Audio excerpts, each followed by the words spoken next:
interesting. Funnily enough, um, it was actually this question that really stumped me, and it shouldn't have in hindsight, but it did in the moment. And it's because every day I'm kind of in these big infrastructure pieces, and somebody just asked, why do you call it the pumping trough pipeline? Where's the trough, right? And I, and I could not for the life of me answer. Fortunately, we had our board president, Lynn Mulhard, in the bus, which was a godsend, to be honest. He's a wonderful font of history, and he was able to just very easily go, well, when you have a lot of groundwater pumping, it often creates a trough, and this is the pipeline that solves the problem. So you find out little things and little tidbits in those moments, and they're just so incredibly valuable. It's so fascinating to see what comes out of the question. There were lots of wonderful questions about how we treat water and what's a clear well, which, by the way, is a well that has clear water. That's why it's called a clear well. The well itself is not clear. Little fun fact for those That's a dirty well. Isn't clear water in Florida? Sometimes the city certainly is. I don't know about their water source, though. Everglades, not terribly clear. And I've been there. I've been on the alligator tour. I'm not seeing a lot of clear water. There used to be an alligator farm in Buena Park, across the street from Knott's Berry Farm. I don't ever know what happened to that thing. And I don't think we ever will. No. And I know they had a lot of lost people there. No, I'm only kidding. I knew you were. My husband actually comes from Florida. That's why I was able to talk very specifically about that. So, what's of all the sites, which one got the most attention as part of that? It's always our Santa Felicia Dam. It's such a breathtaking moment when you're and especially the way you drive up to it. So you start at the very bottom at the 126, and you can kind of see it a little bit on the horizon. And then as you drive through this adorable town, Piru, which is so small and quaint, and I was actually driving with Kelly, who apparently knows everyone and is from Piru, and so was able to tell me how, what used to be there in the 70s and the 60s. It was just this really fun drive, and our whole van was kind of awestruck as the dam rises on the horizon. And you drive up this winding, beautiful road up to the Santa Felicia Dam, and off in the distance you see our recreation area. And it's just, we only had 15 minutes there, quote, scheduled to stop, and we ended up talking for at least 20, and then people just sort of wandered away like cats, and I had to try to herd them back to guys, don't you want to go home someday? I mean, we want to go home someday. So herding them back in the vans was quite the task. I would ask Chris Davey if he was around. I'm sure he's listening, but I think he can type me a message if you want. Wasn't Lake Piru a good place for fishing? It absolutely is, and still is to this day. We definitely have our share of fish. I have a ton of photos of fishermen. We actually do little spotlights on our Facebook every month to highlight different fishermen, wanderer, all of that. So, yes, we absolutely have fish. I know it's not stocked like it used to be, and people are sad about that, but we do definitely have fish in Lake Piru, and the fishing, I'm told, is pretty good. Wow. Yeah, Chris is, I guess I'll use his term, he's a skilled fisherman. I've never seen him or team tell me that he's ever gone fishing and never caught anything. A lot of people go and don't catch anything.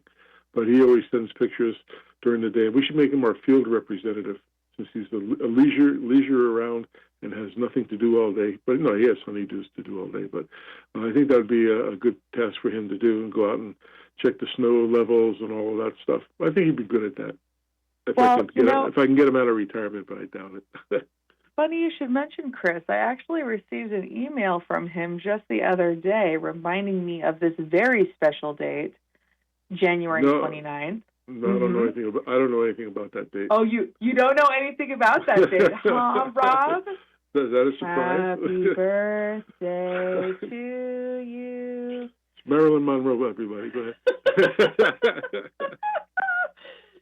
So happiest of happy birthdays, Mr. Thank Starr. We're Thank certainly welcome and really grateful that you were born. I don't feel older except my wife comes in and kicks me, says, "Get up, old man." So I guess she knows better than I do. My brain tells me I'm 29, but the rest of me says, "Nah, he's lying." So anyway, we move on. Thank you very much for the birthday wish. I appreciate that very, very much. So you had a 7-hour bus trip. Did they sing on the bus? And we did not sing on the bus. There was way too much yammering going on for us to sing. The only time I got to sing recently on one of our vehicles was during our Christmas parade, so I got to sing there because I love a good Christmas tune. But not this. Yeah, could you imagine me on a float, like just waving, screaming my lungs out? Yeah, that is 100% what I was doing. I can imagine that. So you have any news about what your water business is doing, aside from what you just said on the tour? Can you talk about the lawsuit? So the lawsuit is currently with the Supreme Court. We're hoping to hear back any day on whether or not they accept that incredibly important Fifth Amendment takings claim. The other thing that I feel like doesn't get enough attention from us, and my fellow coworker, Mr. Robert, reminded me how important our extraction barrier and brackish water treatment plan is. And I know we've been talking a lot about seawater intrusion lately, and that is definitely something that we've been working on with the Navy, which is super exciting. And what it does is, rather than doing an injection barrier, which is pretty common, we're actually extracting the water so that it creates this cone of depression, pulling fresh water from deeper in the aquifer basin to stop that seawater intrusion from the other side. But the benefit of the extraction versus the injection barrier is that we then have this water that is now brackish, which, as again, we've talked about many times, being much easier to treat than full salinated water because it's got much less salt in it. So we can treat that and we have a new water source, it's kind of an amazing idea of blending ahead of time so that we have an easier final product to treat, which I'm super excited about. Yeah, that makes sense. Has it affected, because up by Point Magoo, I know there's lots of farming area. That's exactly where it is. And yeah, I've been there. No, my nephew was in the Navy. He was a pilot and a doctor. So I guess you call him a surgeon. What do you call it? Forget the title, but they take him on all the missions. He has to have a physician and pilot. And doing that, and he had to take like 4 hours a month. But I digress. Let me go back to the subject. So was that intrusion affecting any of the grounds for farming and putting a lot of salinity into that? We have a long history of seawater intrusion, and it's primarily in our upper aquifer. So that's the aquifer that's closer to the surface, just for because there's an upper basin and a lower basin, and the upper basin is further east and further west, and then we have an upper aquifer and a lower aquifer, and that's more about how close it is to the surface of the earth. So our upper aquifer has a lot more seawater intrusion and has had some impacts on local groundwater pumping, which is why we have all these pipelines that now deliver surface water and our groundwater directly kind of to agricultural pumpers. And then our deeper wells are the ones that we're really trying to protect with everything we've got in us to make sure that those waters stay as beautiful and clear as they always have. So that's that, yes, we definitely something we're always fighting against. It's one of the reasons why our groundwater recharge is so important, because it pushes that. So, it's one of the things that helps stop that seawater intrusion is the groundwater recharge. And then we've got this additional project that we're looking to begin. We have some monitoring wells in place already, and we're looking to really build that up and work with the Navy on kind of launching it, which is super exciting in the next few years. Absolutely. So you're getting a lot of attention from the Navy and support. I mean, they're all on board. It does. Yes, they've been very much on board for the entire duration of this project, which we have a lot of. We're very grateful for that partnership. Any other news that your agency is going through? We just are. You're my guest for today's show. No, I'm apparently so. no, but we want to Surprising know. me, I always love being a guest. It means I don't have to pick up after myself, right? That's what a guest does. They come in, they eat, and then they leave. So no, we just launched our first ever annual report, which is really interesting, with full of kind of all these facts and figures, which really helps share the story of what's going on with us to the community, which I feel like is one of those things that doesn't really get enough attention. Our value is so important, and we're so invisible because of the fact that we don't send a bill to anyone. We have a wholesale operation, and then we're a groundwater recharger. And so there's not really a retail operation. We're very connected with our farming community because we do provide direct agricultural water to them, but there's not that direct point of contact. So really broadening that has been a major part of our 2026. That's one of the reasons why I got brought on to United Water Conservation District, with all of the work that needs to be done in order to establish them a little bit more in the public eye, so that people can really see how effective and what we really do every day. And I'm also really excited about working with our partners at Calleguas and Casitas and Ventura County. And we just, like, the number of partners, Santa Clarita Valley Water, just really coming together and managing the watershed operationally together, and then looking at what the future might hold in terms of more collaborative projects and more collaborative interests. One of the things that I just spoke with yesterday with the City of Oxnard, which is very exciting, is this potential to, I know this may seem silly, but poster contest that's a region-wide for us, something that Met has done successfully, Metropolitan Water District of Southern California has done successfully for like just decades. And so really, working lock in step with, but also being inspired by the industry as a whole is really exciting. And we get to see the benefits from that and reap those rewards kind of immediately. A lot of people were really excited about the tour yesterday, which I was not expecting 44 people to come to our first ever tour. I'm thinking like, oh yeah, 5 people are going to sign up. But turns out a lot of people are really interested in this right now. And we want to leverage that interest to create more educated, informed participants in both the voting process and in terms of writing letters. Just like really educating is one of, my former boss used to say, an educated customer is your biggest advocate. Because if they only knew what we do every day, they would then absolutely support what we're doing. And that, I find that to be true time and time again. That's really true. I totally agree. And I think you guys are working on some proposed interconnection project to bring the state water allocations to Western Ventura. And that's part of the Santa Felicia Dam, I believe? So here's the way that kind of works. We get our water from Lake Pyramid. So the Lake Pyramid does a release. That's our connection directly to the State Water Project. That flows down into Lake Piru, and then we do conservation releases to conserve water, just to kind of clarify, because when I first got on, I was like, oh, like conserve. There were so many kinds of conserve out there. So this is to conserve water through our Freeman diversion. But in addition to that, we also, talk to other agencies. If they need a place to store water, we then can store it in Lake Piru for their future use. There's a lot of opportunities for them to be able to store that water and not just lose it. They can get paid for it. We'll store it, and we'll be able to use it, and we'll pay them for that privilege. Another thing, and that's kind of that, and the interconnection, I think you're talking about maybe the interconnection with Calleguas, because Calleguas is working to create an interconnect. They've got 3 different interconnections, actually, that they're working on, which is really exciting to kind of connect them even to Ventura and a couple of other places. So we're really, again, excited about what our partners are doing, but really focusing on making sure that there's water here, like right now, but also if you look at how much we pump, we actually pump roughly 100,000 acre feet per year, and we're only able to recharge about 60,000 currently. So you can see that creates an overdraft situation over time. And so we really want to make sure that we can support what the farmers need here and what our communities need here. We've got some disadvantaged communities, so we don't want to make it too expensive.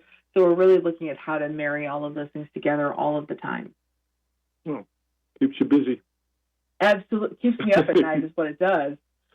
And one last question, because I know you do this for a living besides being a co-host with me. You have a habitat conservation plan. I think you guys are still working on trying to develop that. How's that coming along? We just completed our first draft. Somebody sent in a question for me to ask, and that's what I'm passing this on to you. Absolutely. We just completed our first draft and submitted that on, well, not our first draft. We completed one of many drafts, but we did complete the draft habitat conservation plan and submitted that on January 8th. So you're talking like fresh news for us, which is really, really exciting. So we're hoping to get that approved and run that through all the channels that are required and see if there's anything we need to add or change. But we're really excited about the completion of that. There was a ton of work that went into that, both with biological monitoring, solution planning, and all of that precious habitat that we really want to ensure is protected today, tomorrow, and for future generations. Well, you got a lot of California steelhead, other species that I guess can become listed in the future order. So under that plan, so that's a good thing. You guys are doing an awesome job, and you're obviously that's why you're on radio, because you know everything, and we appreciate that. I don't know everything. I just know the people who do. Oh, okay. I tell everybody you know it all, but that's okay. You're like another Chris Davey and Chris Austin. So I have a lot of respect for you guys, and I do appreciate everything that you do and your knowledge, and you're definitely up to date with everything. One of the things, just so our listeners know, Miss Austin had a day off today, and we miss her. She'll be back next week. She has a thing. I'm trying to remember what it's called.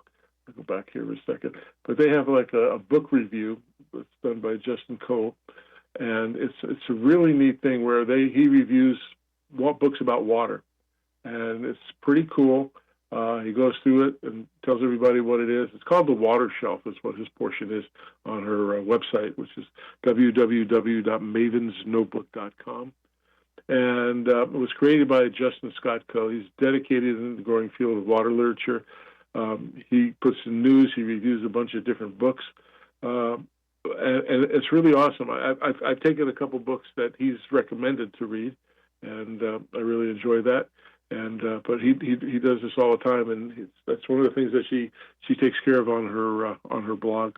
If you want to become a sponsor or a listener, go to www.mavensnotebook.com. You can become a subscriber and get all your water news that's happening. I get mine every single morning on my PC and my laptop, and gives us all the information we need to know. Things that she finds out more than we know, because she's in the know. She's like you. She has connections.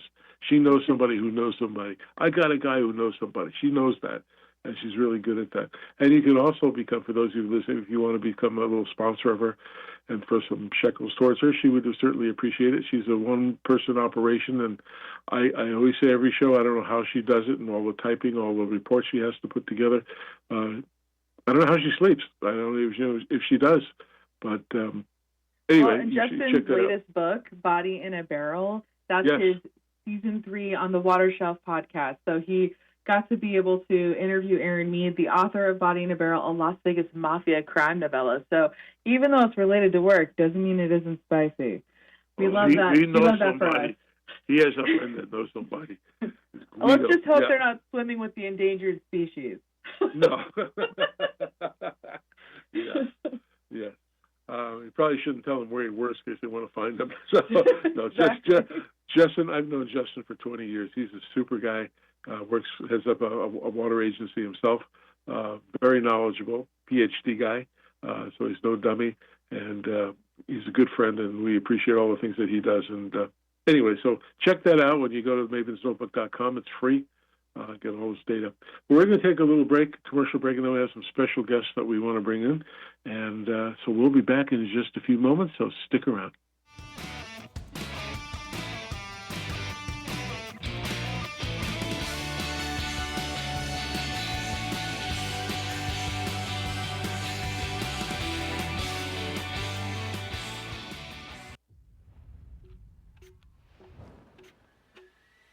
Hello, you're here because you want to grow your business and you're interested in seeing how adding outdoor lighting installations as a new service offering might help. Not only is adding lighting an easier way to add new revenue, it's also a great investment for your homeowners, increasing their property value by up to 20%. And because customers can easily see the difference lighting makes, they're likelier to sign on the dotted line and then brag to their neighbors about it, increasing your profitability. So how do you get started? Well, you've already got a truck, you've got most of the tools, and you also have a full list of prospects. Start by reviewing past projects. Identify customers, friends, or relatives who might benefit from lighting and could become an advertisement for other homes in the neighborhood, since a good installation can earn a lot of referrals. Consider giving a discount in exchange for using the project in your marketing efforts. And be sure to take before and after pictures. With your first couple of projects, ask lots of questions. What do your customers want in their lighting project? Common goals include illuminating an outdoor seating area, spotlighting unique features in the landscape, lighting pathways, or adding nighttime curb appeal. But you won't know until you ask. What's the budget? If there isn't one, put together two versions of the proposal, simple and full coverage. You can always land somewhere in the middle. Where is the power source located? What is the function of the space? Are there plans to expand the space or add more lighting in the next 2 to 3 years? Does the community have any lighting restrictions? Look at other houses in the area with lighting. Look for gaps in coverage or dark spots and think about how that could be solved when installing your first project. Always check local codes and permit requirements before starting a project. Some locations require a certified electrician on the project, and insurance coverage is recommended. For any landscape contractor, outdoor lighting is an exciting add-on to grow your business, keep your crews busy, and generate more revenue. Online or in-store, SiteOne has the resources you need, including products and training, as well as technical and design support. Visit SiteOne today to learn more and get started in outdoor lighting.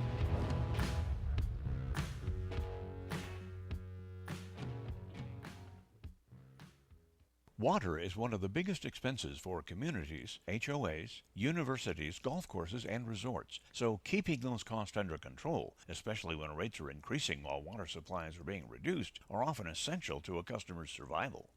Managing water requires multiple skills, which is why it's been complicated and difficult until now.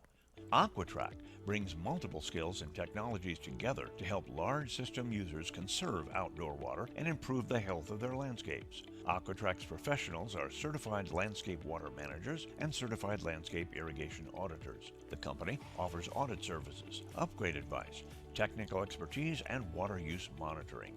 We already manage irrigation water for the largest homeowner associations in Arizona, and we're prepared to bring our knowledge and experience to help others, including landscapers and designers. Give us a call and hear how AquaTrack saved one HOA some 430 million gallons of water and $200,000 in annual water expenses.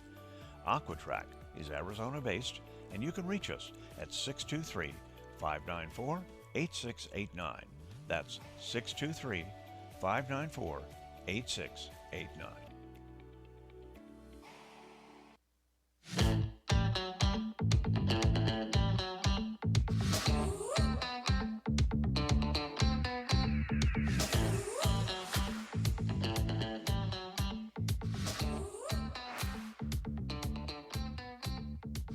All right, so welcome back to the second half of the Water Zone Show. Thanks for tuning in again and sticking with us.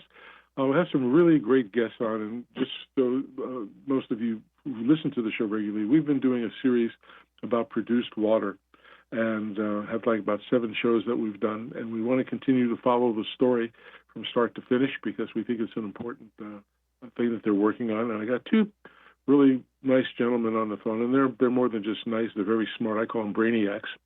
And they're Mr. Mike Hightower. He's director of the New Mexico Produced Water Research Consortium, and Dr. Kyle Murray. He's the principal engineer for Geo Consulting. And we're going to talk a little about some more about the project, what they're working on, and some general questions about the brine, some other things. So, gentlemen, welcome to the Water Zone Show today. Thank you, Rob. Thank you, Mike. Kyle, how are you doing? I'm doing well, thank you. Great. We appreciate you guys coming on, and like I said, we've done several of these for the last year, and we want to continue it. I think it's a great knowledge learning about what you guys are doing, and other people who actually, I might say, competitors to that listen to the show. But the idea is to improve the science and make it a better resource for the country. Anyway, one of the things we want to start with, if either one of you can give an overview of what is your company, Kyle, and how does it relate to the produced water, and then the same, I'll go back to Mike and ask him the same question with the consortium. Sure. Yeah, I'll start. My company is Murray Geoconsulting. It's an LLC that I formed in 2003, but I've been working full-time for the last 4 years.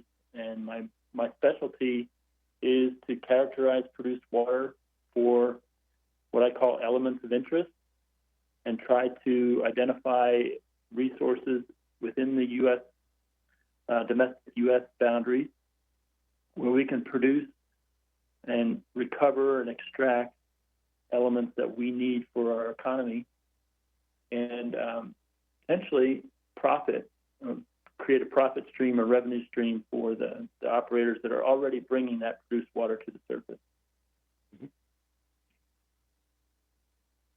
And Mike, maybe just to give a brief description, because we may have some new listeners who need to know more what the Mexico Produced Water Research Consortium is. Sure. Thanks, Rob. The New Mexico Produced Water Research Consortium was started in 2019 at the request of the U.S. EPA. We're working with them to kind of direct the produced water reuse activities and treatment fit for purpose reuse for the EPA under their water reuse action plan that came out in 2020. So Rob's been gracious enough to have us on 5, 7, or 8 times. We originally talked mostly about the benefits, the water stewardship aspects of treating produced water for reuse outside oil and gas, for agricultural applications, ecological applications, industrial applications. And in doing that, what we find is that we create fresh water, and out of the produced water comes the concentrated brine. Many of those brines have high concentrations of valuable minerals. So not only are we trying to do water stewardship by creating new water supplies to support a lot of states around the country, 35 states have oil and gas operations. But now we're looking with Kyle at using the concentrated brine and collecting minerals out of that and using those minerals for beneficial uses also to offset some of the treatment costs of the brine. So we had Kyle on last year and into the year. There were a lot of questions about where's the best place to look for the minerals, types of minerals. So Rob asked us to bring Kyle back on and to get to those questions from your listeners. And so I'll step away. I'm just retired from the consortium. A person by the name of Zach Stoll taking over for me. I'm still an advisor. But the next set of water zone meetings will be coordinated through Zach. But I wanted to kind of come back and finish up what Kyle and I started at the end of last year to talk about the brine valorization. Everybody hears about lithium, but there's a lot of other metals and minerals in these produced waters that have value. So I'll turn the rest of it over to you and Kyle, Robert. So okay, I appreciate that. I know Chris Davey is listening on air, but you haven't met Tara Malali. She is the co-host now with me, and Chris retired. So first time. Speaking of retirement. No, well, not me, but. No, I'm thinking about Mike stepping away. We're going to miss him over there. Yeah, I'm going to miss him. He's a brilliant guy. I wish I could have worked with him more. So, but maybe we'll catch up with something later. But go ahead, Tara. I know you're going to jump in and have some questions as well. I do indeed. So we talked about elements of interest, and I'm definitely interested in what those are. So if you could tell me a little bit about what those are and then kind of what critical minerals. I know everybody talks about lithium, but sometimes selenium is a nice little nugget in there too. So let's talk a little bit more about that. Yeah, what I call elements of interest, that includes industrial minerals and critical minerals, and then critical minerals can be subdivided into other classes like rare earth elements. You've probably heard that term before, platinum group elements. So in total, there's about 77 elements that I analyzed for. Some of them have high value, and some of them are needed for high-tech applications. So critical minerals, there's about 54 of those. And I think at this point, what I've seen in produced water, we can extract about 13 minerals or elements from produced water and potentially create revenue with those, and also, most importantly, supply our domestic needs for some of those critical minerals. So we won't have to import them from overseas. So some of the ones that are high on my list, yeah, of course, lithium. Everyone wants to talk about that, but I have a project that's focused on iodine. This is an industrial mineral. I have another project that's looking at bromine extraction, which is an industrial mineral. And then strontium, magnesium, and lithium are three of the critical minerals that I'm targeting now in some projects around the U.S. And the list goes on and on. There's like I said, there's about 50 critical minerals and a handful of industrial minerals that we could talk about. There's about 14 industrial minerals. In the produced water, when you do, who has rights to the minerals? Is it the oil and gas companies who go out and have the land, or they just get the oil out of that, and then, or the brine out of that, and then they got to get permission to have the others? Different states, I know, have different rules. I was just curious how that works. Yeah. You started with the toughest question of them all, I think. No, He usually does. That's like his thing. Yeah. Didn't you know? Welcome to the show. It's gonna vary by state, like you said. Oil and gas is managed differently in each state, and the mineral rights are managed differently in each state.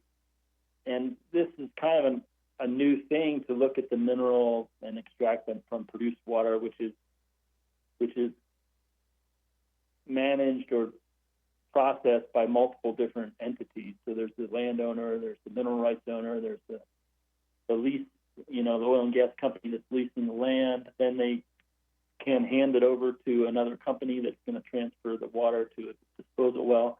It's really complicated. I don't have a good answer for that anywhere. I think there are a few states that have really ironed that out, and they've decided who owns the minerals in the water. But I can't really tell you that there's a rule of thumb for any single state. Arkansas is probably the farthest along because they have high concentrations of lithium and bromine, and there's a lot of activity there to try to extract those elements from produced water. So they have some new rules on royalties and who owns that water, who collects the revenue from that. But outside of Arkansas, there's not really a lot of established legality regarding mineral rights and ownership. So I think we're going to have to deal with that as it comes up each time we have a new project. Okay. Tara? So speaking of Arkansas, is that one of the parts of the country that has the greatest potential for recovery of critical materials, or is it kind of all over, or what kind of areas really benefit from what you guys are doing in terms of actual extraction? Yeah, it really depends on the element. So what I do, I could have probably elaborated a little bit more earlier, but what I do is I sample produced water from some of the major oil and gas producing regions across the country. I've been in 9 different states, and I think you could call the oil and gas producing basins, but about 7 different basins within those 9 states. So the Permian Basin, which is in Texas and New Mexico, what I call the mid-continent, which is Oklahoma, Kansas, Nebraska, and northern Texas, I guess, in some respects. East Texas, which gets close to Arkansas. The Marcellus Shale region, a couple basins in California, the Santa Maria and San Joaquin Basin, the Williston Basin in North Dakota, which does extend into Montana. So those are the ones that I sampled, and I can tell you that everyone's different. You might target iodine as a good example. You might target that in Oklahoma because the concentrations are much higher there than any other region that I've sampled so far. So if you want to talk about Arkansas, what we know is that they have very high lithium concentrations, and they have very high bromine concentrations. And high would be probably 10 times as high as some of the other basins that I've looked at. So certainly those are the places that we would target for lithium and bromine extraction. But I do see some regions like the Marcellus Shale region has fairly high lithium concentration. I think it's economic to extract lithium from part of that region. Bromine, I'm looking at bromine extraction in West Texas and the Delaware Basin as well. So it's going to depend on two things: the concentration of those elements and the volume of water that's available. So if you have a high volume of water and you have a high concentration, and that's a double whammy in a good way, you can extract those minerals economically. If you have a high concentration and a very low water production, it might not be as economic to move forward with a big, large-scale project. So it kind of depends what mineral you're interested in, but I can tell you some of the ones that I've looked at: iodine in Oklahoma, lithium and strontium in the Marcellus Shale region in West Virginia, and then now bromine is the next one we're going to look at in West Texas. In the extraction process, can you maybe describe, or if you're into that, meaning that you're involved in that portion of it, how can they only extract one element at a time, and what process do they use? They use modules, filters, or membranes, or how does that work? Yes and yes. Yes. Oh, okay. Yes to all of those. So it's a pretty complicated process. It's going to require multiple steps. Usually there's a pre-treatment process that's involved that really separates the solids from the water and also removes the organics, so the oil, grease components. Then we want to get down to what we would call a clean brine. Then we would go through a filtration process, and depending on what element you're targeting, you would have to adjust the pH. You might have to do some sorption techniques, and then continue to selectively extract the elements that you're interested in. So in the processes that I'm most familiar with, we have put them in sequence. So we might first extract strontium, was one of the target elements in the Marcellus Shale region. Then we would do some additional treatments to extract magnesium, and then we would hand off that brine to a lithium extraction process that can selectively remove lithium from the stream. It's going to depend on the region, the type of water that you have, and the treatment technology that's being applied. But ultimately, there's going to be several steps involved in the extraction and recovery of those elements that you're interested in. And there are also going to be some elements that interfere with your technology. So, for example, calcium might be interfering with lithium extraction. So you want to remove the calcium before you try to extract the lithium. So it's a complicated process. That's not my wheelhouse, but that's what I can tell you is it's going to be multiple steps. You're going to have to selectively extract the elements that you're interested in. Since I'm not a chemical engineer and I can't talk about that, it's not my bailiwick either. I'm electronics and physics. But so I would assume then every facility or location that they're going to extract something is you're not going to be able to buy a right off the shelf system to extract those things. It's pretty much all custom, I would assume, based upon what you're going after. And yes. And when you, and again, you may not know the answer to the next question either, because I certainly don't. But so you extract the calcium out. Does that deplete any of the other element, or the element that you're going? Is it going to lose some of those things due to extracting other things that can intensify? You know, where the calcium is higher than the lithium or the bromine or any of that. I mean, I don't know how that all works. I mean, I assume they're all these membranes, or do they use something else besides membranes? I'm not sure. I'm not involved in that. Yeah, there's a whole host of different mechanisms. Membranes are used for sure. Different sorbents will be used. So sometimes an organic sorbent is great for selectively removing iodine, for example. Carbon is sometimes used as a sorbent. So I know that one's used in iodine extractions as well. Mm-hmm. But some of the elements kind of travel together. So, for example, if you're treating water and you have some radioactive elements, naturally occurring radioactive elements, you typically would see those travel with calcium, strontium, barium. And so if you're interested in barium or strontium, which are critical minerals, you're going to have to deal with that calcium. You might have to deal with norm as well. Eventually, you'll have to separate those from one another, but they may travel together in the first phase of the separation process.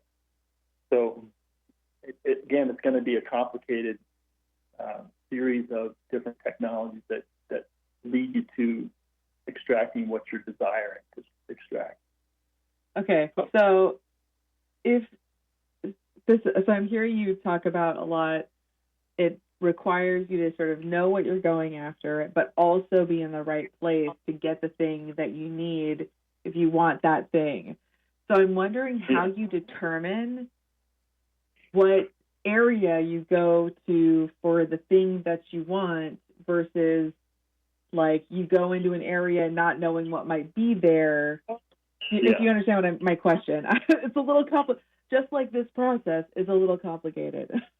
No, or are you looking for something that has the highest potential for revenue? Right. Like, so if you're looking for lithium, do you know where those lithium pockets are already? And then you go extract, or do you go to a place and try a bunch of things and go, oh, there's lithium here? Yeah. So you're talking about what it is I specialize in. That's really characterizing the produced water to tell you what's in it. And then I do a simple techno-economic analysis to tell you what it's worth. And then we look at the extraction technologies that would work there. And I can tell you which elements are most desirable in which location. So the only way you can do that, there is some data available from the U.S. Geological Survey. There's something called a Produced Water Geochemicals Database. But some of the data in there is very old, and it's from wells that no longer exist, and it's not complete. It doesn't have every element that you might be interested in. So you can look at that database as a starting point. But what I've done is spent the last few years sampling as many wells as possible. I've sampled over 400 wells and analyzed every one of those wells for over 60 elements. So now I have a set of samples from West Texas and East Texas and California and Montana and North Dakota and West Virginia and Pennsylvania and Oklahoma and so on. And so what I do is I look at the regions that are most enriched with a single element or multiple elements. And then in the process of presenting that work and talking with others about their technology, we can target the area that's most viable for the production, extraction, recovery, and generating revenue from those minerals or elements. So you're sort of like the Antiques Roadshow. Yeah.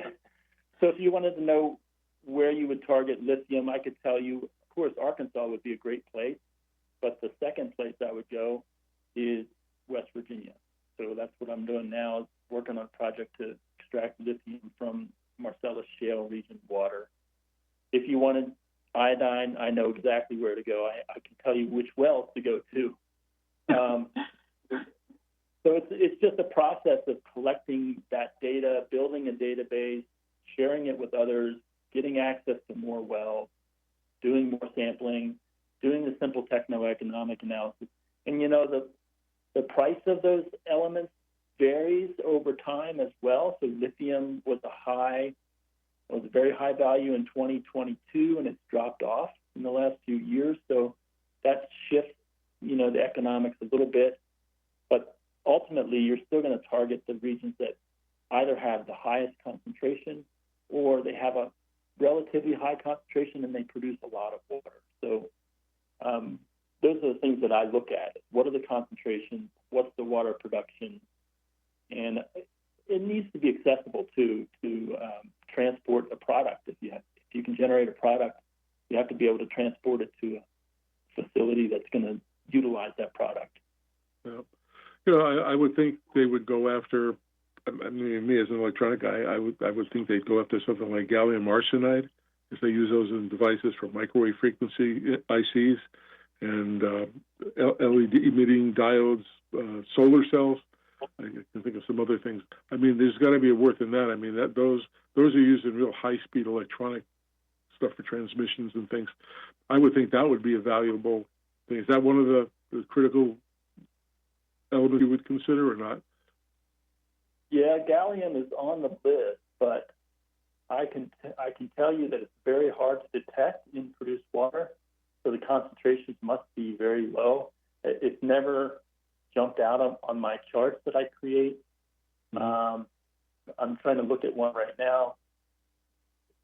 I just imagine myself showing up with like my little thing of water, and you're like, "Oh no, not worth anything." I thought you would go and bring a bag for diamonds. Exactly. That's going to happen. I analyze for gold in produced water, and the concentration is so low that it's not worth spending any time trying to extract gold from that. And gallium is probably in that category as well. The rare earth elements, there's what do we have? 14 of those, and if you count the platinum group elements, that's 20.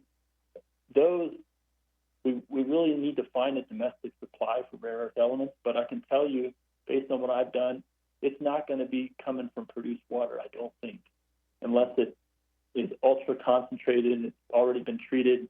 You may get the concentrations up to a level that are worth investigating further. But that raw produced water that's coming out of the ground right now, it's just such a low concentration. They're called rare earth elements for a reason. They're very rare. They're very low concentration. So do you have gallium? Yeah, that's a critical mineral. We'd like to find a domestic supply of it, but I don't think it's going to be produced water. All right, you got a plane ticket ready to head for Greenland? Yeah. I think that's going to be hard rock mining up there. Yeah, I agree. What's the fun part of your job? Because it's like I said, I love talking to you and Mike and stuff. I learned so much, and I'm so interested in all this stuff. And having to talk to somebody that's experienced and knowledgeable, it's just awesome to me. What do you find about that? How did you get into this role in business or your career? What shows you? I thought I could ask you that. It's a little personal, but everybody likes to know how everybody got started. Well, my background is in geography, hydrogeology, and then geological engineering. Those are my 3 degrees.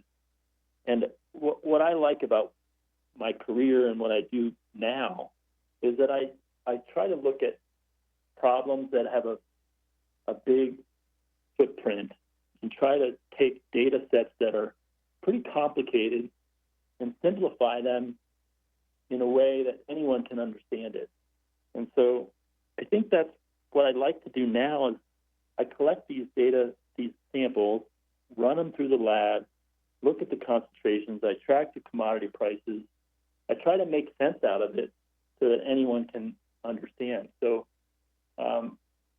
what I like to do is I present that information and try to create some excitement about the prospect of extracting some of these minerals from domestic supplies, domestic resources. Mm-hmm. And it's very feasible to do, like I said, 12, maybe 13 elements we can extract economically today from those produced water streams. We just need to know where it is. And so that's what's exciting to me, is trying to do a little bit of prospecting, try to decipher, this information, present it in a way that anyone can understand, and then put a team together to make it happen. And that's what I'm doing now, trying to put teams together to make it happen in a couple different places. Do you consider this as a new industry? Are there many? Yeah. So there are not that many entities trying to get into this, or they're all basically startups. Yeah, most of the startups are probably looking at lithium, honestly. Mm-hmm. If you talk to Mike Hightower or anyone else in the produced water world, they would probably tell you that even reuse of produced water in any capacity is relatively new. I think 10, 15 years ago maybe is when we started to think about reusing produced water.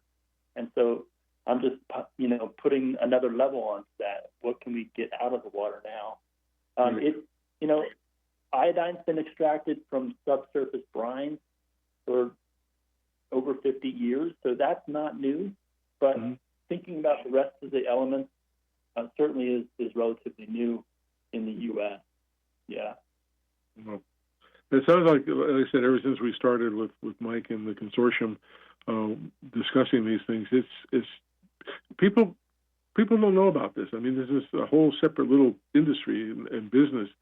I've learned more in the 8 series that we've done so far about produced water and getting involved in some of the cities where these are being indoctrinated and being put into place, and what the rules and regulations are. And I guess it's like a new generation of how this is going to be looked at. Just like I asked the question about who owns the mineral rights and all of that. I guess it gets really convoluted as it gets, it's like buying a house in California, but they tell you if you find oil, it belongs to the state. You don't own it. Right.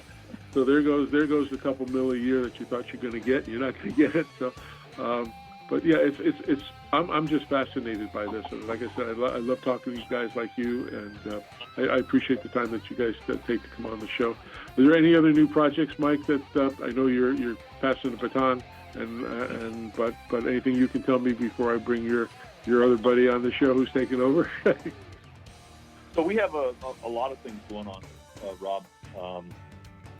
We're now coordinating over 12 states monthly are getting together that have produced water research consortia and research going on. When we started, there were just a couple. Now there's 11, 12 from California through the western states all the way to the eastern coast. So we there's a lot of work. NBC News on KCAA